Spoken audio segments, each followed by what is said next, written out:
Thank you for joining the webinar, Achieving PCI Compliance in Your Contact Center. I'm Shelby Ferris, the Marketing Program Manager at Connect First, and I'm going to be your moderator for this webinar. This webinar is being recorded, and it will be sent out to all registrants tomorrow afternoon for your viewing convenience.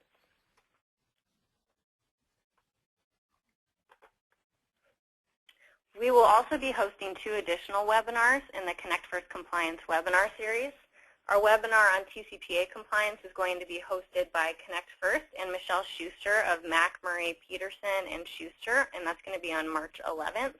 And our HIPAA compliance webinar is going to be hosted on April 8th. You can register for these webinars online at connectfirst.com/resources/webinars.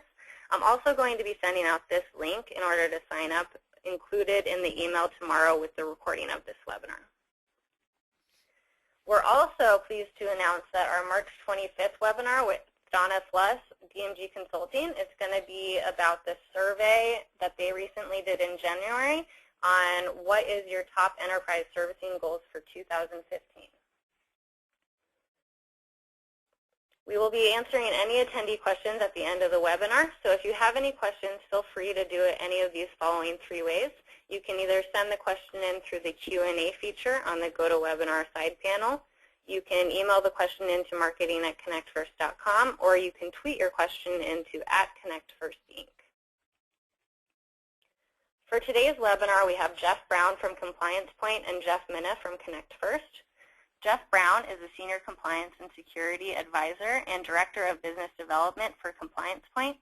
With 30 years of IT experience and more than 12 years experience in compliance and security, Geoff and the CompliancePoint team assist BPO and call center organizations to achieve and maintain compliance.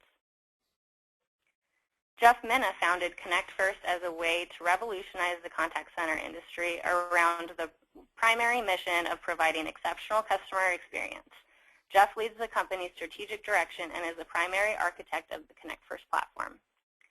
Geoff Brown is going to start the webinar, and Jeff Mina will follow with tips on PCI compliance, and he will also discuss the Connect First process of becoming Level 1 PCI certified. Thank you, Shelby. IT organizations within call centers, contact centers, are under a lot of different types of organizational pressures besides the typical user demands and looking at new ways to adopt new technology. Security and compliance has become increasingly more important to them, particularly with what's going on in the world today.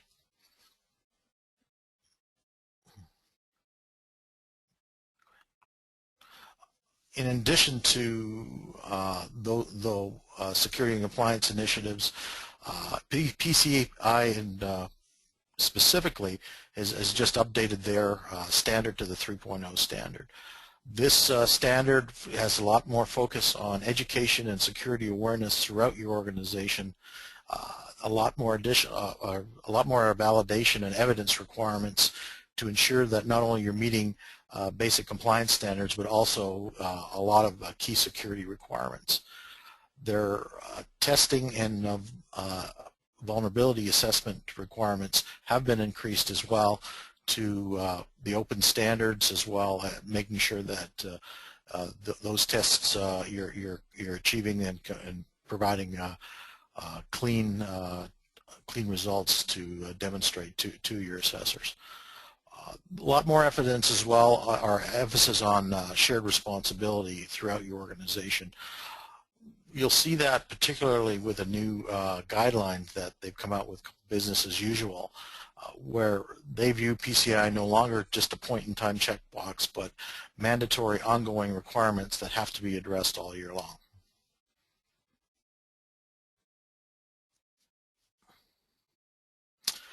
In addition to the challenges with the new requirements, we're seeing a lot of call center organizations have multiple compliance regulations to manage, so PCI just being one of those challenges. Their staff, both their compliance and security staff, are typically small, wearing multiple hats, and that there's really no visibility into their current compliance levels, so every year it's kind of hoping that for the best, because there's no way that they can kind of validate that. And again, with updates to the different standards, whether it's PCI or HIPAA or anything else, they're constantly trying to keep up with those standards. And the bottom line is that the point-in-time assessments are only as good as that individual specific time that they're evaluated, and aren't really doing the job of keeping their organization compliant and secure.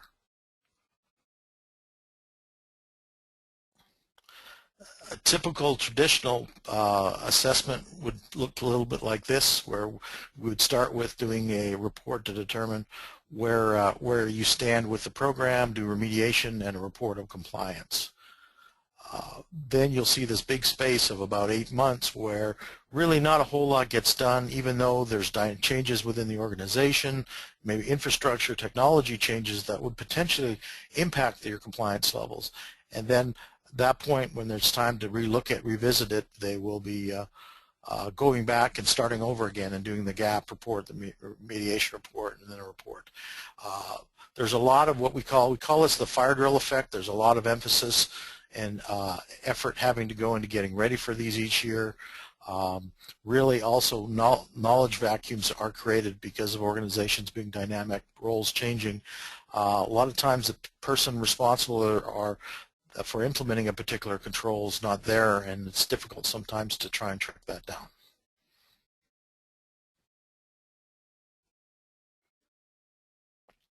So what we're trying to achieve with compliance and security is really a way to provide you go from that point-in-time snapshot effect to more of a continuous process built into the culture of the organization, and everybody understanding their role as far as protecting this information.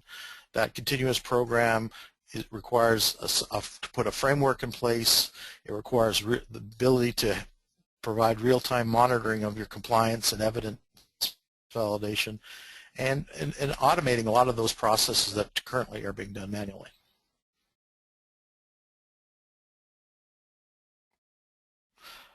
PCI calls this business as usual. We have a different name for it. We call it continuous compliance and assurance. And really what that means is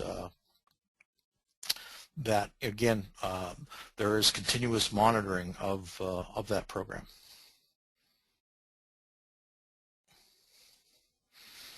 And go ahead.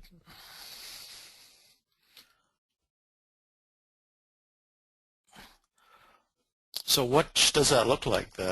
We take a look at a program I mentioned really being part of the daily business process. It is a process that's integrated into the culture. We'll talk a little bit more about the specific details of that. It includes a framework that automates those tasks, provides centralized documentation control, being able to associate those documents to the specific controls within PCI or other programs, as well as providing you that real-time visibility. In addition, there's a continuous validation going on the back end. As activities are completed, those are validated to ensure they're still meeting the compliance standard.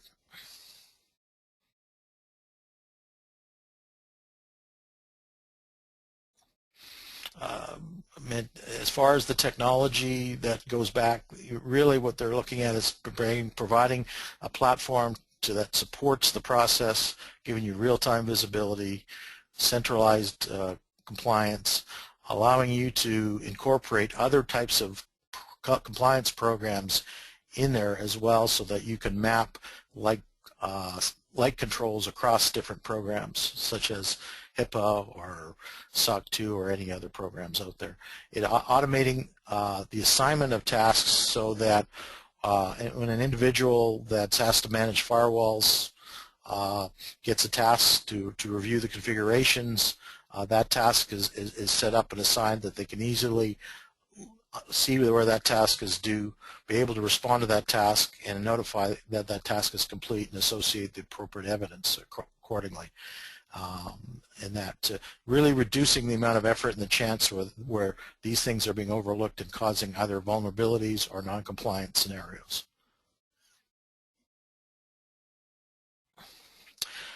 The project phases for the continuous model versus the traditional model of doing a point in time is similar in some respects, where the traditional model does kind of a gap assessment and remediation and then assessment.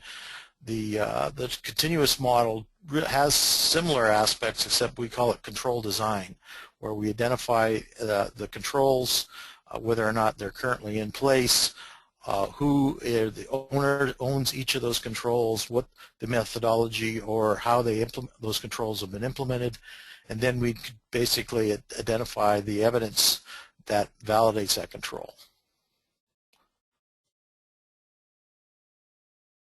The difference is there's also a fourth phase in the continuous program where we do ongoing validation, so that you've got to, instead of at that point waiting for your assessor to come back after 8 months, there's ongoing validation. Every time a control is updated, every time new evidence, every time an organizational change come up, those controls are continually validated all year round, really eliminating that fire drill effect that you have in your assessment process, simplifying that and providing you that visibility at any point in time where you stand with the program.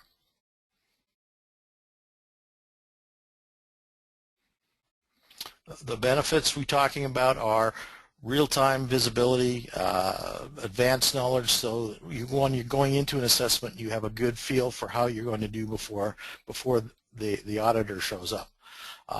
Knowing that you are secure, since most of those controls within PCI are, again, security-related controls, ensuring that you are doing everything to maintain security best practices. Real-time assurance, so if your customers come in and ask you where you stand with these programs, you can provide them up to the minute perspective on that. And then a reduction in the amount of effort your team is basically putting in order to prepare for these audits. So I guess the question becomes well, how do I implement a program that's going to improve my security and compliance requirements? And there are eight key steps that any organization should ensure that they put in place to ensure that they're not only compliant but also provide a good security framework. The first step is to understand what you're needing to protect. Customer data, for this perspective, we talk a lot about PCI data, but it can be a variety of different data that your customers are asking you to protect. It also could be your employee data, company financial information, anything that's sensitive that has a negative impact to your organization if it gets into the wrong hands.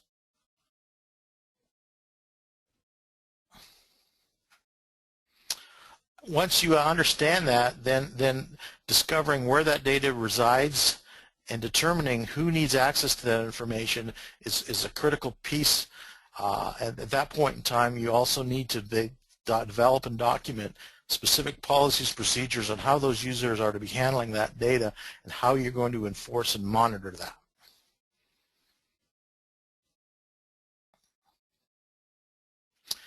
Step 3 would be performing regular assessments. Third-party assessments obviously are good. Periodic internal assessments are very good as well to ensure that you are maintaining that security posture and determining that standard. In addition to that, adopting a framework like the CCA program, something that's on a continuous model that allows you to automate a lot of the tasks and ensure that if they're not getting done, it's being escalated and identified so that you don't incur any kind of vulnerabilities that could have an impact to it, such as a breach.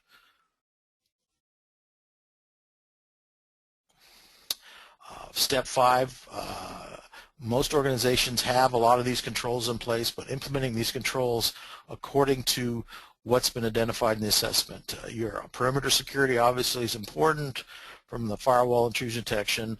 Most folks have most of these. If it's a web-based application, web app firewalls, endpoint protection such as data loss prevention solutions are a good way of also protecting yourself against insider threat scenarios. Having central logging and security monitoring is critical, not only just to identify what's going on, but also from a forensic standpoint, and it is a requirement for PCI and other standards. Two-factor authentication is a way to protect remote user access to ensure that the people that are getting into your system from an administrative level are actually the individuals they say they are. So having something that not only you know, such as a password, but also as a token of some kind, is at least an easy and a fairly effective way to be able to ensure that you're not having unauthorized people just because they've gained a username and password to get in remote. Of course, encryption. This is an area we can't stress more. Encryption at rest is critical, obviously, as is in transit. There's been issues with SSL mentioned lately. That some of the standards that people are moving to additional standards, and there's some challenges of implementing and upgrading that to ensure that those vulnerabilities are addressed. The other thing is if you've got any equipment that can be carried out, a laptop, a mobile device, even some of the lightweight desktops, should automatically be encrypted at rest. That way, any data on those devices is no longer usable to the person taking that device. It's just common sense. It would eliminate probably 50% of the breaches that are out there are ones where people have gotten either medium or equipment that just has not been encrypted and has sensitive data on it.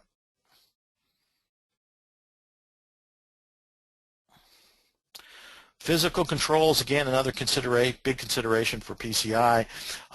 These need to be implemented. It represents challenges with call centers that are fairly open, because you're talking about not only having log books for your visitors and badges, but you're also setting up both monitoring such as cameras, access control to sensitive areas or areas where credit cards are taking, and then of course any rooms or that actually have any equipment that is in what I call the PCI zone. That is, like I said, there are sometimes challenges depending on how your organization is put together, but still those controls have to be in place. Vulnerability scanning and penetration tests, absolutely critical. PCI has now made it a requirement that companies need to do a quarterly vulnerability scan and provide that information back to their assessors. Penetration testing is still annual, but there's a lot more rigorous requirements around how that's being performed now. And the rule of thumb really is anytime you've got a significant change to your infrastructure, your network, really you should be conducting these tests to ensure that you haven't introduced new vulnerabilities to that environment. Step 8 is just what I call monitor. It's if you don't know who is accessing information and what information they're accessing within your network, you need to be able to provide those resources, and it really should be 24/7 if possible. If you don't have those resources or expertise, to get some help. This is an area where you can really fend off potential attacks, whether those are coming from the outside or coming from the inside, and maybe not eliminate the breach, but certainly mitigate it. And so understanding what's going through your network and having a better feel for that is critical, and it means somebody's got to be watching it. And the last piece of that is don't forget to include new technologies, wireless mobile devices, as part of your strategy. A lot of folks forget that these devices are full-blown computers. They can store credit card data or other sensitive information. They are cameras and everything else. So obviously you've got to put controls and restrictions around how they're being used and ensure that they're included in the regular scanning and monitoring.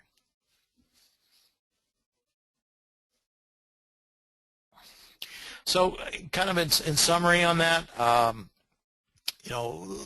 basically understand what you're trying to protect, figure out where that information resides, perform your initial assessments to see where you stand today, and put a plan together on how you're going to get compliant. Implement a security and compliance framework that allows you to automate that process and give you real-time visibility and ensure that you're not missing or not doing processes that could potentially cause problems. Remediate any deficiencies and implement the technical and physical controls needed to meet the standards as well, for both from a security and a compliance standpoint.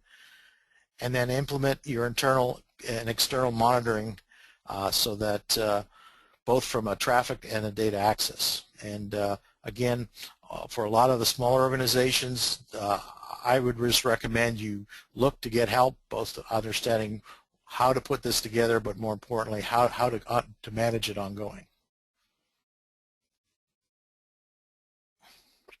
From the continuous compliance approach, why we think this is a good idea, again, we're looking at it from a holistic view, just achieving and maintaining compliance and incorporating this as a year-round effort. Centralizing all your compliance security data, documents, and activities, allowing you to have one place to look at where you stand across all your compliance and security activities. Eliminate the redundancies so that I'm not having to do the same controls across 3 or 4 different compliance and security programs. And then reduce your compliance costs.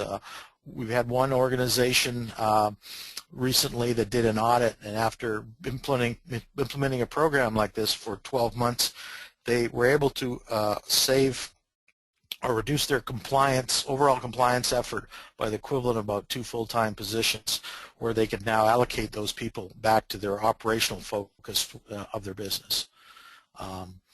And then the last one is you need to mitigate risk, and that's really this program is about, is just basically allowing you more visibility and understanding about what's going on and being able to do a better job of mitigating your risk.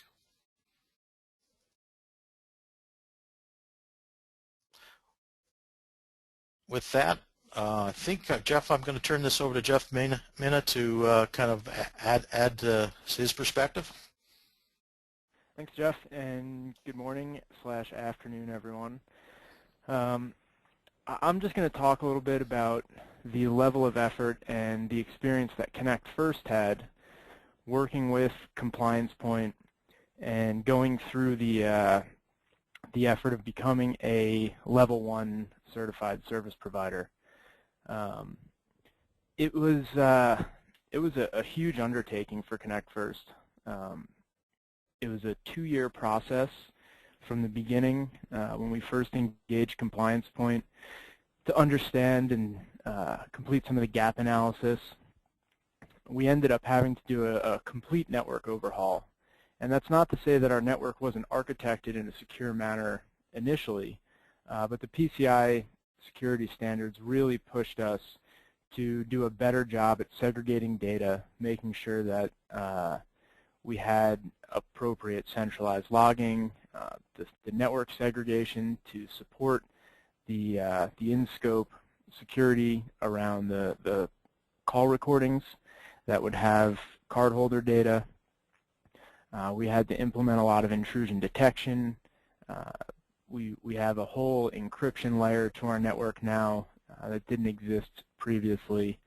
So it was just talking about the IT effort to overhaul the network was about 8 months of a team of 4 people dedicated to building out the new network.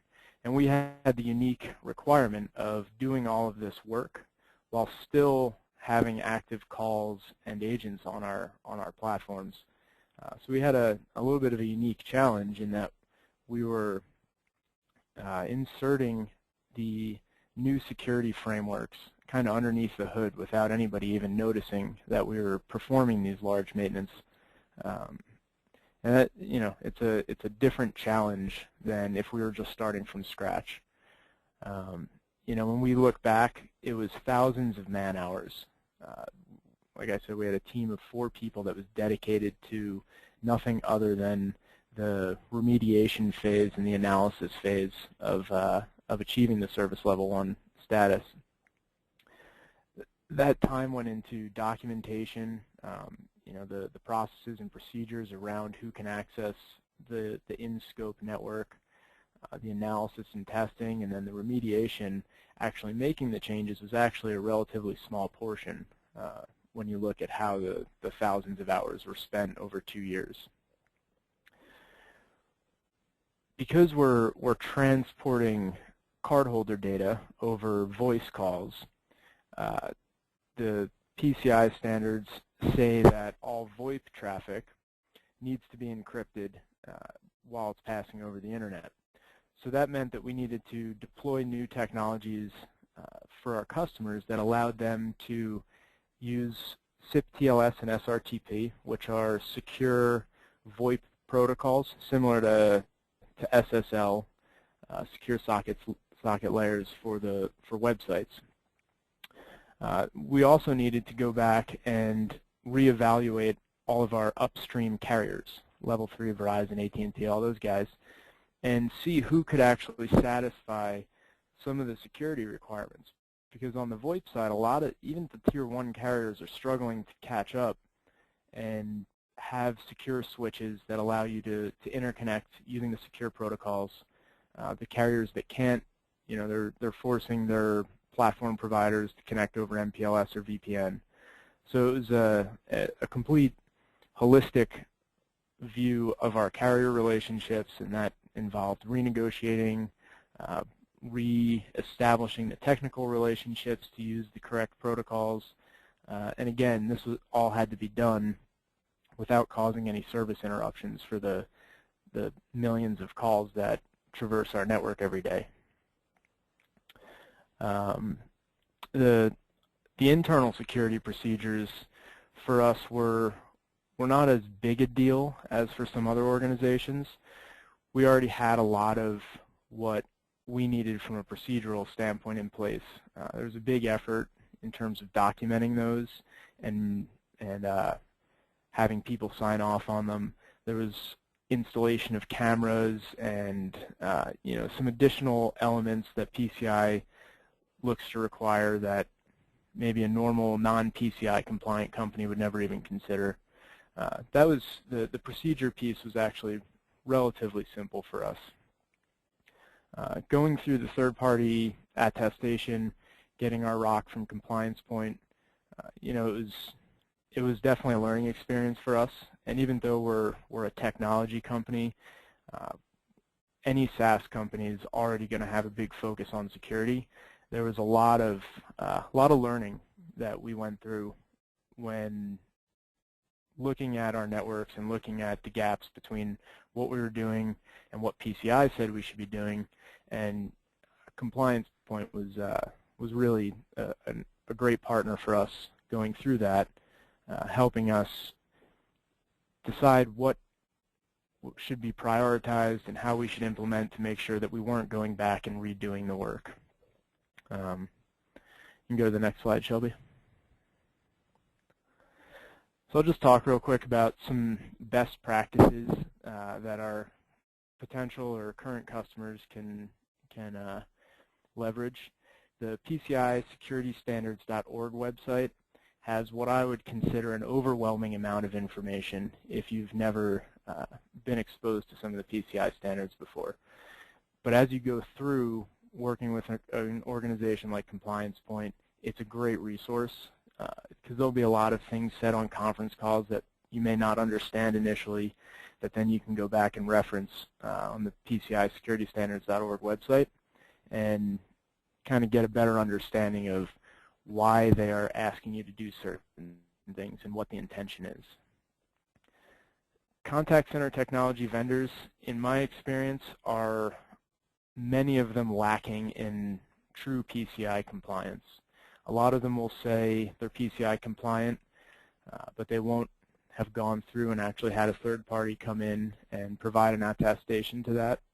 A lot of them just will offload you once you sign a contract with them to another company, and that relationship will be responsible for helping you achieve PCI compliance. But it's not a simple process.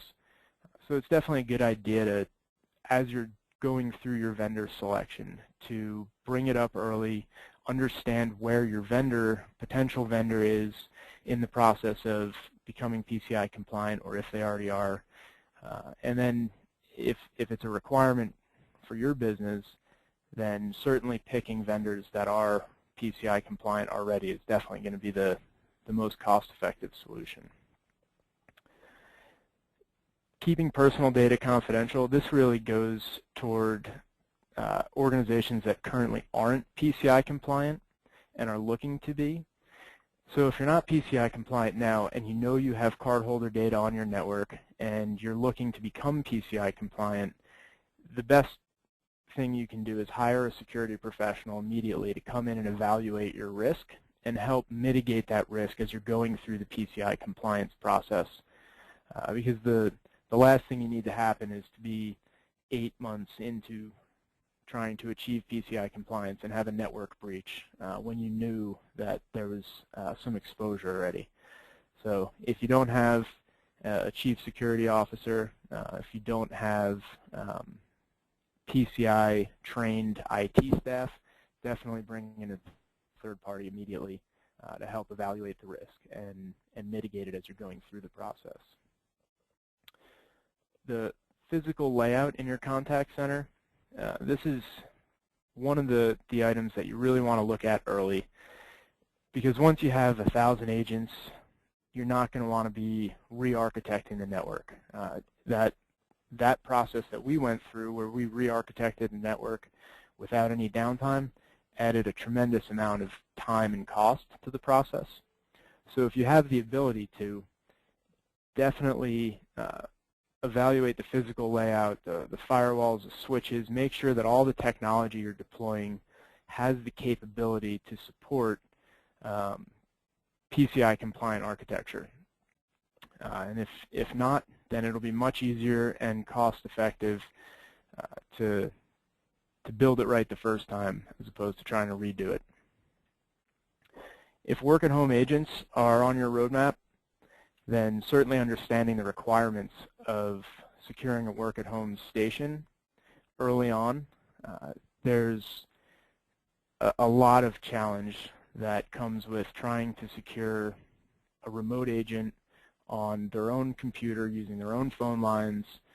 A lot of it's going to be processes and security standards that the agent needs to understand, but a lot of it is choosing technology vendors that make it easier to support a work-at-home agent.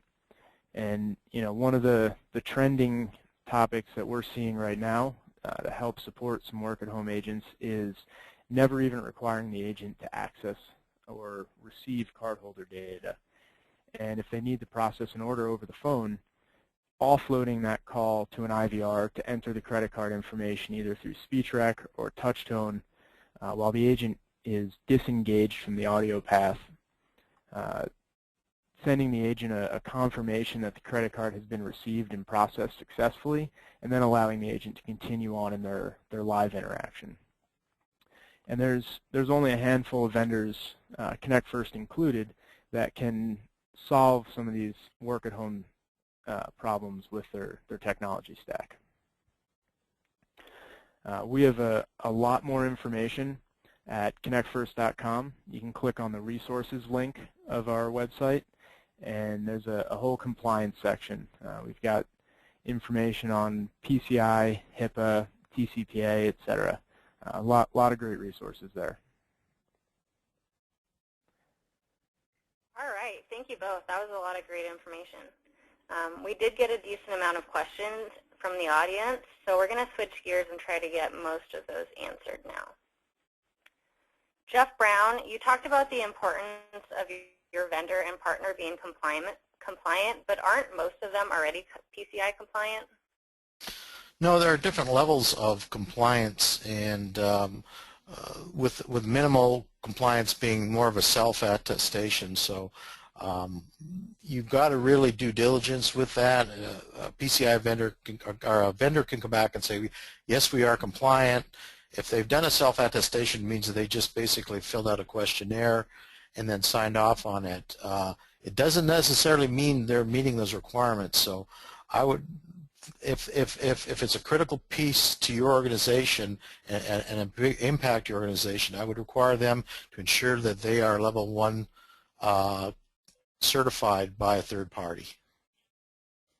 Okay, and this next question is probably best answered by Geoff Brown as well. Is there a shortcut to becoming PCI compliant? The only way I know of is don't take credit cards. Other than that, you have to go through the steps. There are 12 major requirements. You have to make sure there is no gray area. There is, you know, you're either compliant or not. And so having to go through that, and if you're storing credit card data, even as just a compliance, not a certification process, there's a lot of you know, requirements. There's close to 300 different requirements that you have to meet in order to indicate that you are compliant. And then again, if your customers are asking for valid third-party validation, that means you've got to go through the certification process. Typically, we say at a minimum that's a 12-week, and as Geoff mentioned, that can extend beyond a year depending on not how well prepared prior to this. So I would encourage anybody that's considering this to go through at least an initial assessment to figure out where they stand. Great, thank you, Geoff. This next attendee asked, we don't want to switch to a cloud vendor because we think we're too big of a company to not have a premise solution. Is becoming PCI compliant the same for contact centers as the lengthy process Geoff Mina described as it was for Connect First? Geoff Brown, can you speak on that? Just kind of the process of maybe if they're on-premise or have an on-premise solution and what exactly their roadmap would look like?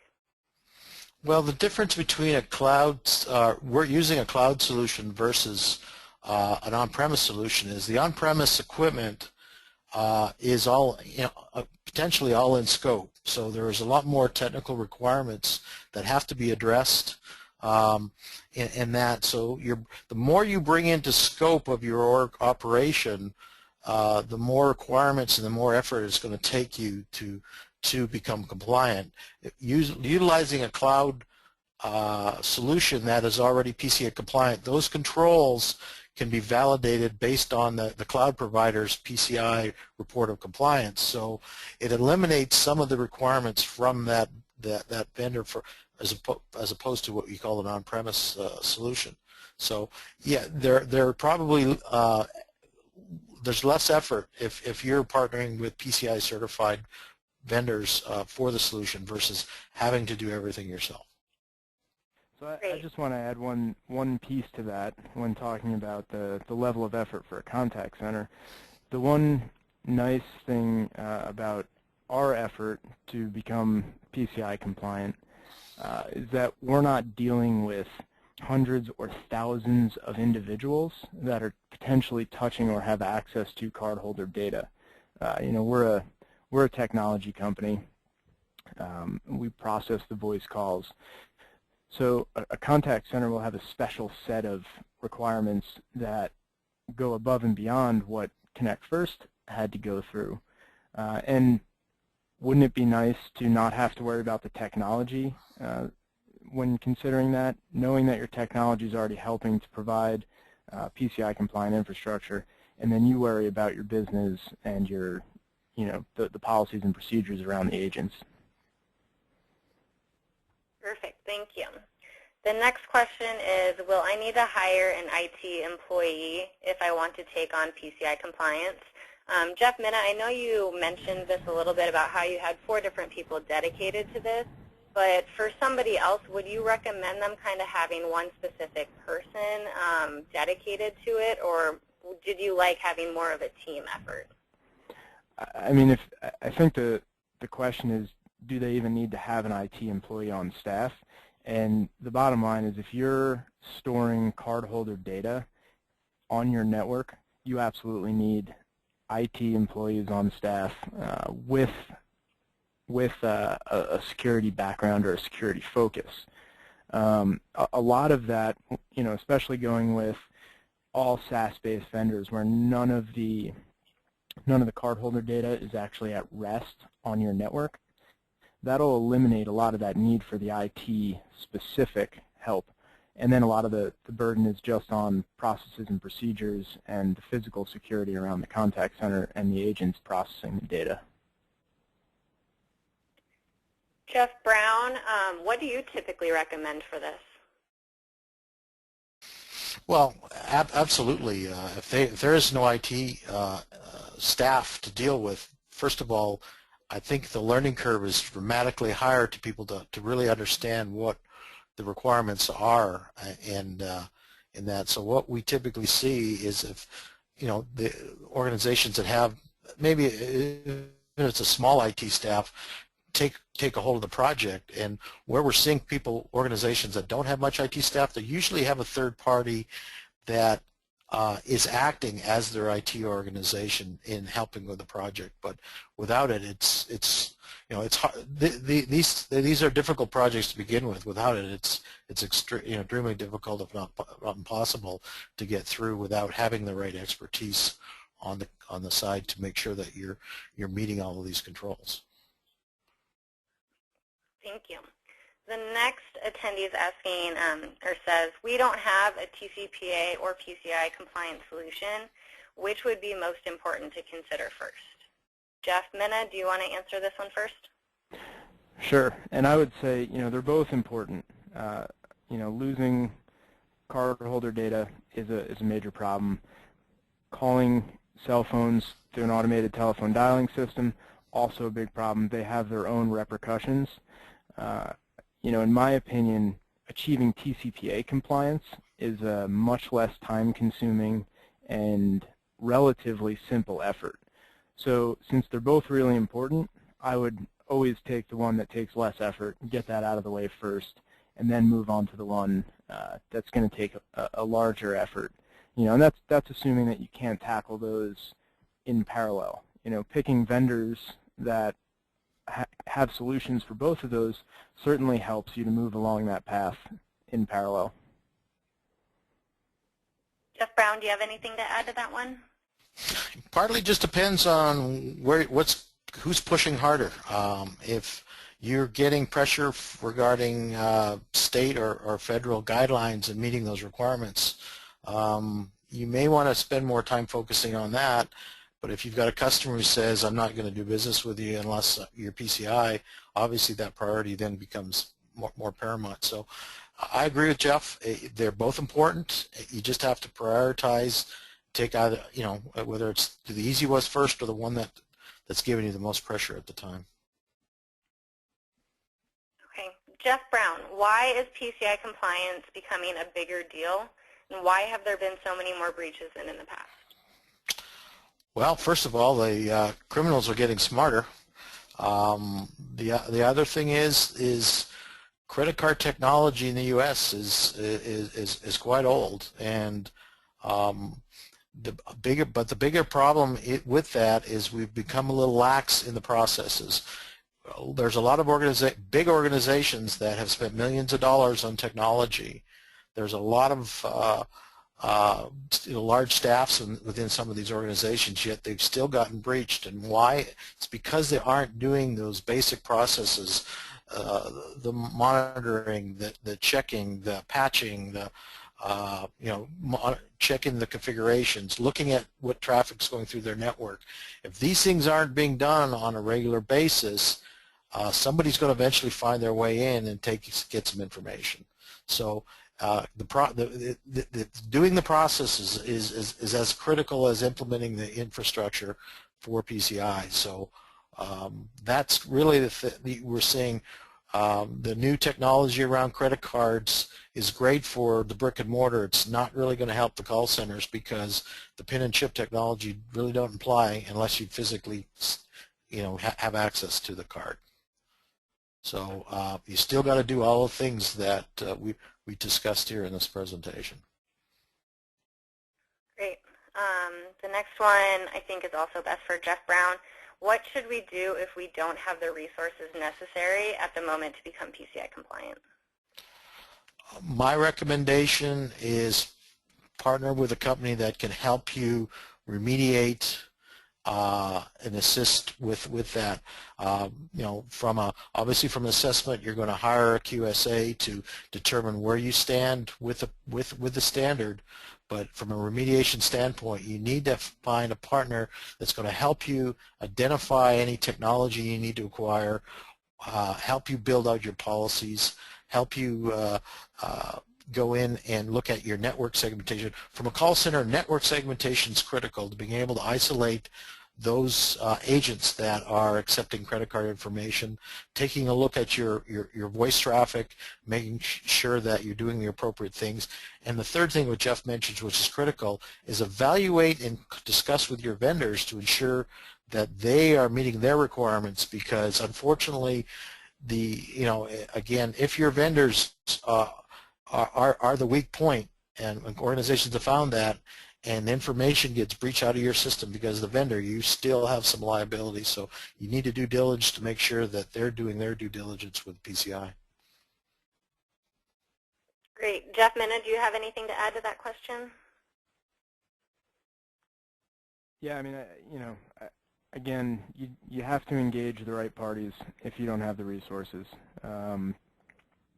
We couldn't have done this without CompliancePoint. A lot of our customers now couldn't maintain PCI compliance without Connect First. So it's all about establishing those partnerships and picking the right parties to partner with. Thank you, Geoff. This attendee asked, if I want to become PCI compliant by 2016, when should I start thinking through the process? Now, I want to hand this off to Geoff, Mina first, because you had mentioned that our process at Connect First kind of lasted around 2 years, 1 year of the pre-planning and 1 year of actually taking action.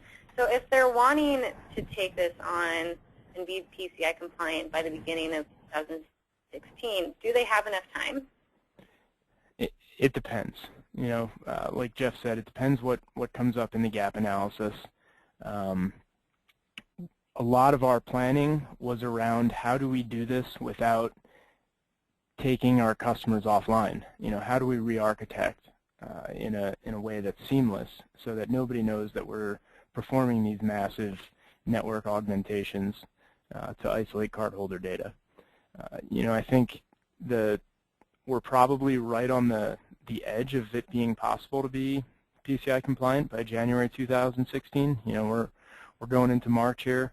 I mean, Geoff can probably speak to this a little bit more accurately, but I would say you should allow a year because you don't know what's going to come up, how much work it's going to be, what the cost is going to be. You may need to go out and find new vendors.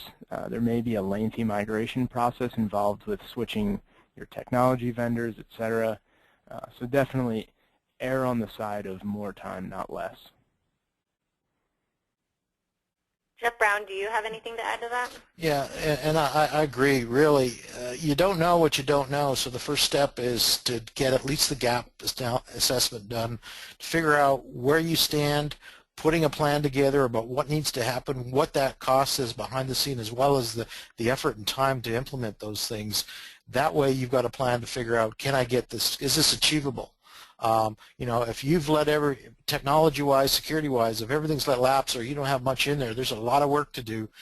But you don't know until you actually determine where do we stand against the standard, so that I can figure out kind of what I'm up against and make the appropriate business decisions. Thank you, Geoff. The next attendee says, my contact center vendor partners with a company that's PCI certified. Does this mean that they're also PCI certified? Geoff Brown, do you want to take that one? The answer is no. We get this a lot of times. We don't deal with data. We just pass it off. It never hits our system. We don't store it, so we don't have to do anything. Or I'm using a cloud provider that's PCI certified. There are 300 controls. There may be a few controls that cloud provider takes the scope out of your hands and puts it in theirs. But there's always going to be requirements. Things like background checks is part of PCI requirement. That, unfortunately, that's still, you have a lot of different controls that you're still responsible for. When you look to your third parties and their SLAs, one of the things that you do in an assessment is you determine who owns that particular control? Is that owned by you as the contact center? Is that owned by one of your third-party vendors? And how do we validate that control? So we define who has ownership, or there may be some joint ownership between that control. So at that point in time, we understand that, and you understand kind of what your requirement is for to achieve PCI. But I have yet to meet any organization that is completely out of scope. If you accept credit cards, you've got some responsibility. Jeff Brown, are only large companies targets for a breach? No, actually we're seeing a huge shift into smaller ones. A lot of the large organizations have gotten a lot of these controls in place and are doing a much better job. Where the low-hanging fruit is for criminals right now are the mid-sized, small organizations. The other thing, and how they're getting in, is not so much breaking through firewalls, but compromising authenticated user access and getting in right through the front door. So as smaller organizations, they have to be really, really diligent about making sure they're meeting a lot of these requirements, because we're seeing a huge shift between right now. I'd say the majority of attacks are on the mid-sized, smaller companies right now. Okay, and then the last question I think we're going to have time for today is, where can I get more information on PCI compliance? Geoff, Mina, I know that you mentioned that there's some resources on the Connect First website and also the PCI website. Geoff, do you guys also have resources website or any third-party resource that you've found helpful? Well, there's a number of different places. Geoff mentioned one that's really, really good, but there's just a ton of information. So, we'd be happy to direct you to specifics, but the PCI Council website has a huge amount of information. We do offer a resource center as well, and if you get in touch with CompliancePoint, we can certainly get you any additional information, whether or not it's how to deal with credit card information in a call center environment, or looking at there's a couple other aspects like payment application certification. If somebody's selling you a PCI certified application, what does that mean? There's just a lot. So I would say what Connect First can offer you, what the Council can offer you, CompliancePoint certainly is a source. We have probably 20 people that are heavily invested in training and certifying to stay current with PCI, that are tremendous resources in helping you get those questions. And we do have some good kind of question and answer documents we can send you as well. Great, thank you, Geoff. So it looks like we're running out of time. If you sent in a question and we didn't get to it today, we will make sure to follow up with you via email either later today or tomorrow. Also wanted to remind you one last time that we will be sending out the recorded version of the webinar tomorrow afternoon. So please go ahead and share this with any coworkers that may also be interested in learning more about PCI compliance. Also make sure to sign up for the other two webinars in the Connect First Compliance webinar series at connectfirst.com/resources/webinars. Sorry about that. And thank you so much for joining us today. Jeff Brown, Geoff Mina, thank you so much for sharing this information on PCI compliance, and we hope you all have a wonderful day. Thanks, everyone. Thank you.